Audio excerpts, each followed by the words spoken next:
খাসি heritage village. আমার left সাইডে আমরা এখন এন্ট্রি করবো, করে দেখিয়ে দেবো আপনাদেরকে খাসি হেরিটেজ ভিলেজের নিচে এসেছি। ঘরগুলো দেখুন, পুরোনো জমানা ঘর।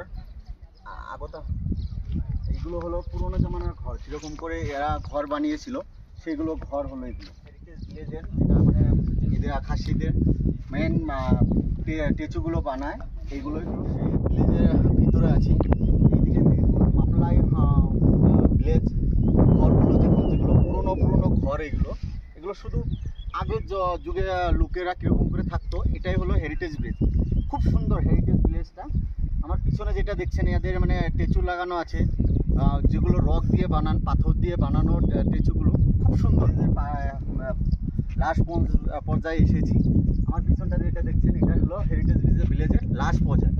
এগুলো নতুন পুরোনো জামানার ঘরগুলো, এগুলো যে আগের লোকে থাকতো সেরকম করে ঘর বানিয়ে রেখেছিল। খুব সুন্দর জায়গাটা, অনেক সুন্দর। এটা হলো মেঘালয়তে, আপনি যদি সেক্রেট ফরেস্টের ওই পাশটায় হলো হেরিটেজ ভিলেজ।